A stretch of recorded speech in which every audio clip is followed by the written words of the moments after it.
But it's good to work with fellow performers who like to cop those hits, those shots to the stomach and whatnot. Yeah. It's so refreshing. They started producing.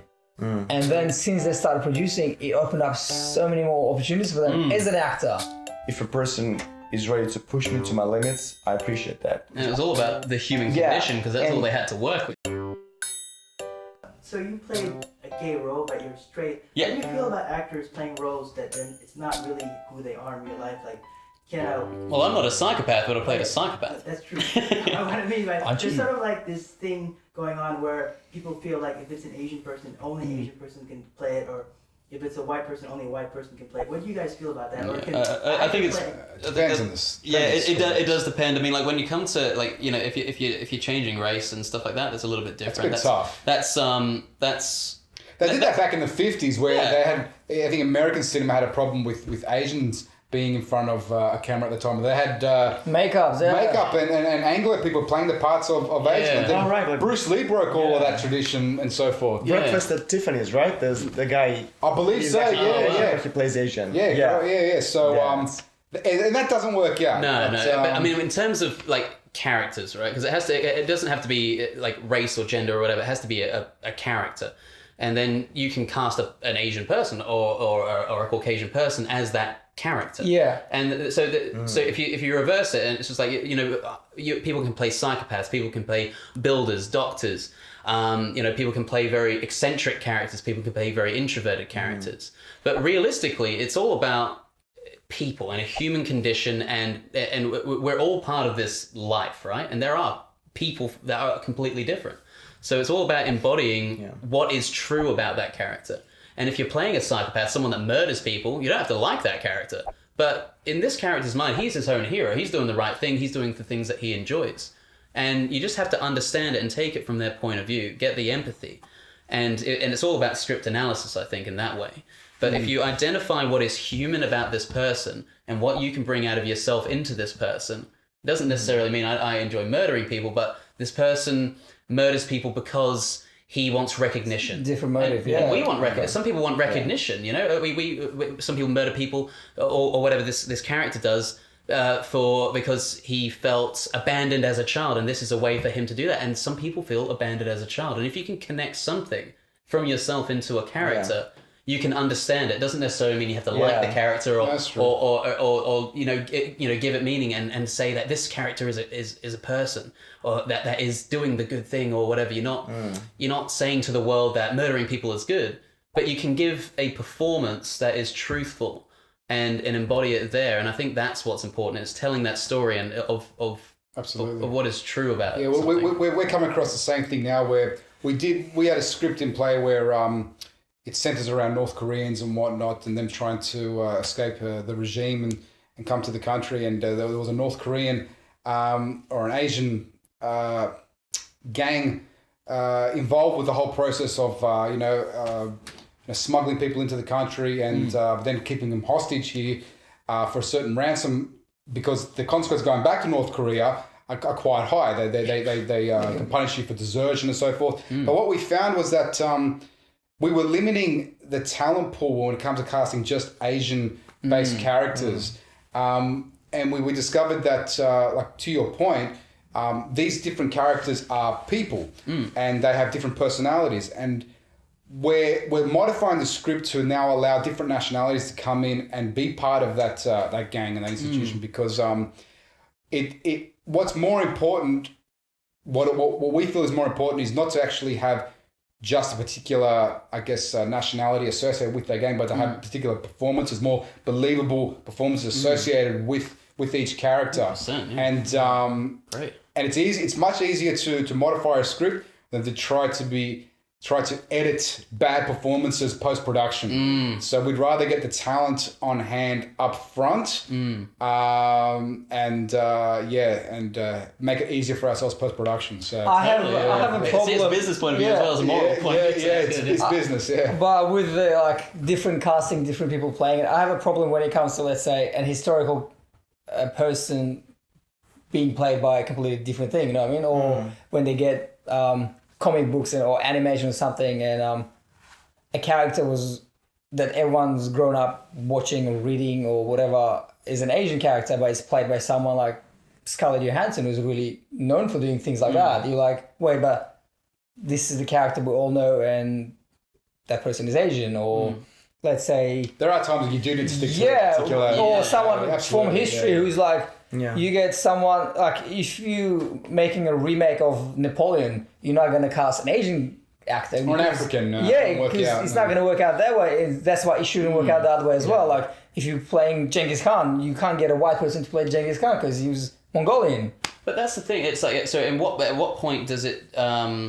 Is it when it comes to people that have lived before, and when you're doing literal representations of people that have lived, I think that's when it's important. That's when it's really important, because it's like, well, if you're doing it, something based on someone's actual life, then sure, that it is better to be specific. But at the same time, you've had people that, like for Scarlett Johansson, for instance, that seems more of like a marketability thing. It is. They sort of really as a business instead of like, is it going to be good or not? But it also comes down, it's an interesting point, it also comes down to the audience's perception of what that historical figure was. If you look back in time, but if you look back at a lot of ancient Roman, ancient Greek sort of characters and personas, they've all got a very British feel about them. But then that's how we've come to understand what ancient Romans were like. They all were very imperialistic. They all spoke in a British accent and that. But they were more like me. They were Italian dudes and whatnot. I don't think they were exactly like... But that's our perception. And if we were to come in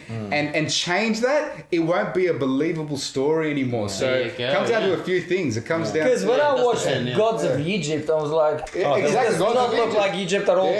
How Arabic were they? No, that's right. They're very, very Anglo, weren't they? I was like, that British accent. What a crap... Yeah, well, that's the thing. I think it comes down to, it's like, are people going to be offended? Is it your choice to be offended, or is it just castable choices and what is marketable? I think what it comes down to, it's I think everyone's just trying to tick all the boxes these days. You've got to have that blend where it's got to be truthful, it's got to be realistic, but it's got to be marketable. If it's not marketable, there's no way of making a revenue or return on your investment, then you can't do the project. And we've learned that so much when it comes to developing our project. It's got to be a return, otherwise your investors are not going to come back. No one's going to do anything for you, and the likelihood of you doing another project in the near future is quite slim.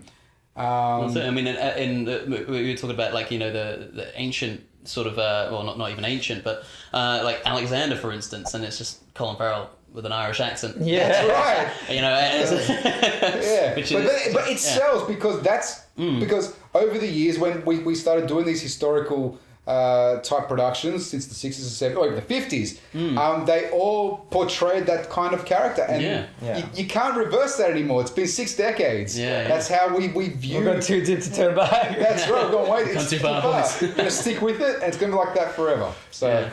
Oh, cool. So, on that note, yes, do you want to have another question, or should we? I just wanted to ask everybody who's their favorite directors from the... You guys are all from different countries, isn't it? Even Jamie's from Britain. I thought you were from Australia. Oh right, I've been here for long enough to be from Australia. Like 17 years or something. I've been in Australia, but the rest of my life has been in England. Yeah. Oh wow. And Firdaws, are you from? My dad is from Afghanistan and my mom is from Tajikistan. Yeah. Yeah. I thought you were from South America. I get that a lot. Yeah. That's cool. I just wanted to get you guys your favorite directors from your home countries. Do you have any? I'll be honest with you, I don't even know if favorite director from. I've actually got one who's got the exact same name as myself. Salvatore Perie. He's a famous Sicilian director. Well, when Google first came around, I said, I'm going to Google myself. See how popular I am, as everyone does. Google myself, and I went, that's not me. What the hell's this guy? So and even your last name is the same? Yeah, exact same name as mine. Wow. Salvatore Perie. That's my full name. Salv Perie is what I use for condensing my name. And and he's passed away now, but he was a famous Italian Sicilian director, and he's produced many films.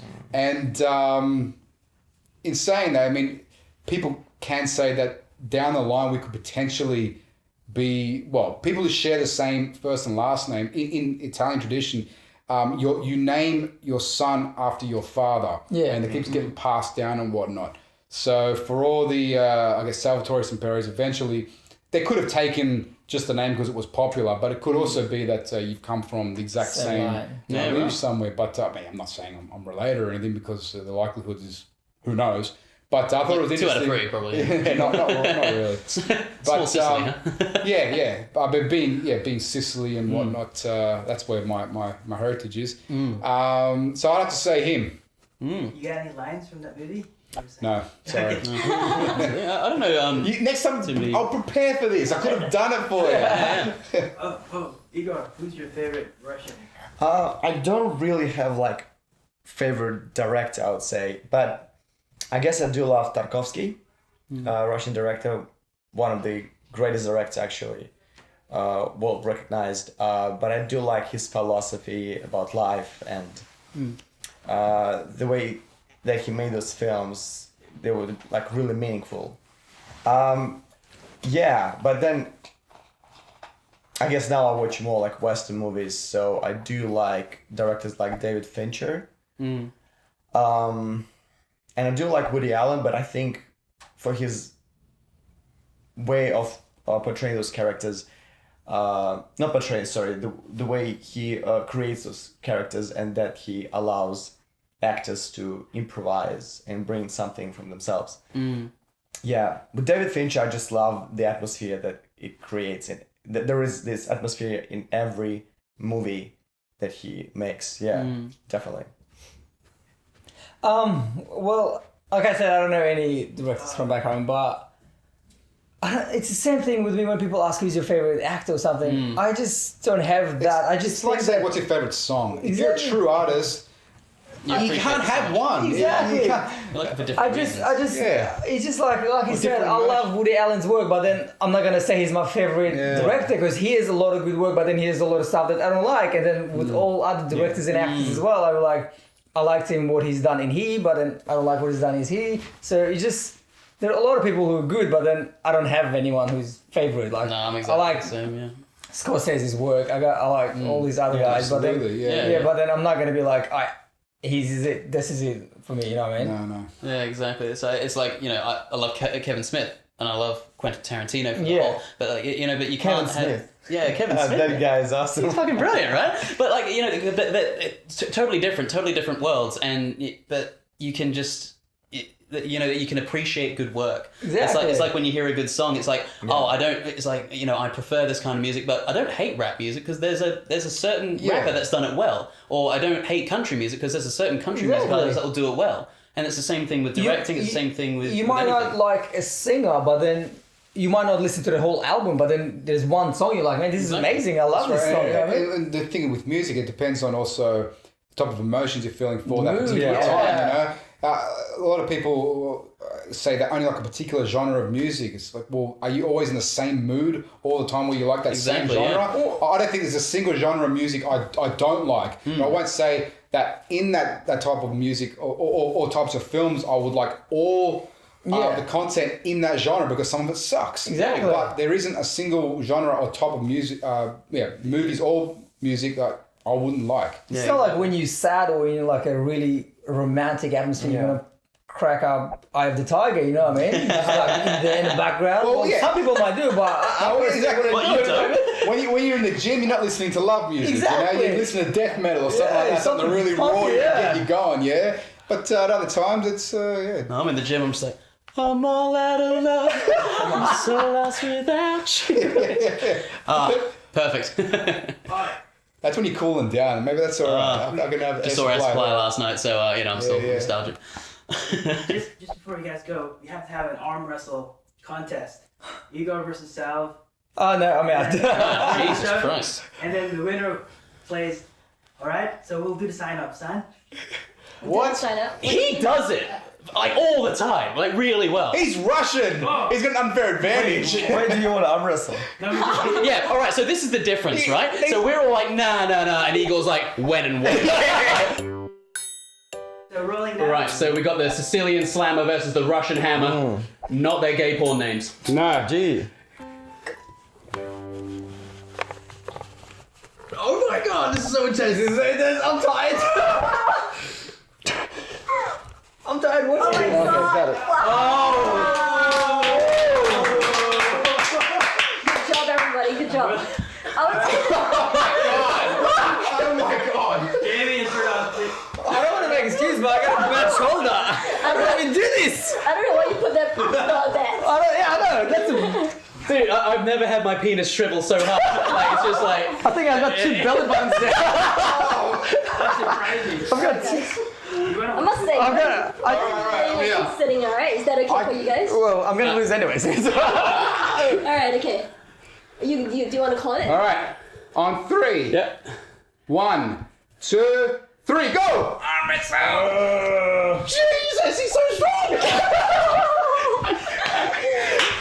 I'm gonna get this. I know. Yeah, I had to wrestle Igor. You Alright. or go. Alright, I'm ready to go. I had to stretch after that one. Thank you so much. Jesus. Oh, They're you're gonna doing do it. They're gonna do Yeah, of course, it. gonna do a final now. Alright, Jamie, your turn. Right. Jamie. All right. I'm Guys? already intimidated. Yeah. 3, 2, 1, let's party. Oh, no chance.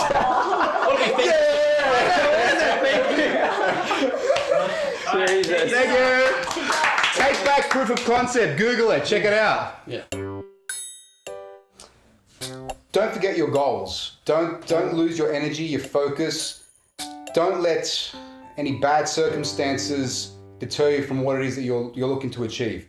There's a saying that you can never lose if you don't give up. So if you keep working towards your goal, learning from your mistakes, but most importantly, keep that vision of what it is you're trying to achieve clear in your mind, because when that's there and present, and you keep on making those small steps towards that, you can never really lose. You can never go wrong. So that's my bit. Be brave, believe in yourself, and just you have to remember that you'll like the way of 1,000 steps just starts with one small step. You gotta be true to yourself, and just don't be afraid to fail, to fall, and look, eventually that's life, and that's what happens. You just gotta stay strong, believe in yourself, be brave, and keep moving forward. Something that I read in one of the books, which was for Artist's Way, I think it was called, that if you wanted to do something, but you're like, oh, but it's going to take 2-3 years of my time. I'm going to be like X many years old by the time I do it. But then it says, if you don't do it, you're still going to be that many years old. So, but then the difference is going to be that you are, whatever that age is, regretted not doing that what you wanted to do 3 years before. You know what I mean? So make sure just do it. It's never too late. But one main thing I learned is make sure you're always happy. I would say always pursue what you feel like is going to make you happy. And I think happiness is going to be the biggest goal. And remaining consistent, laying yourself a foundation and finding balance in your life that can help you strive towards it. And it comes from, Salv saying, look for your direction. And it does take, from Igor saying that you have to be brave enough to do it. And it comes from Firdaws saying that, it's never too late to believe, you have to believe in yourself. So I think if you have that clear vision in mind and you have the courage to take that step forward and to actually pursue it properly, you're going to achieve anything in life, because, you could fail, as Jim Carrey said, you could fail at doing something you don't want to do. Why not, at least, try doing something that you do want to do. And, if you've laid yourself that foundation to keep moving forward and giving yourself the best opportunity to succeed, then, you're going to live a full life, and it's going to be really good anyway. So, keep on chugging. All right, guys, come and see Sky of Sheep. It's a cool film. It's action-packed. It's got a lot of cool stuff in it. It stars these guys here. And others. And obviously the girls who couldn't be here as well. A lot of really talented artists. It's a cool story. You should definitely check it out and just keep an eye out. Thank you. Watch it. Thanks for hanging with us on the Convo Couch. See you next time. See you later. Thank you. Bye, guys. Bye-bye.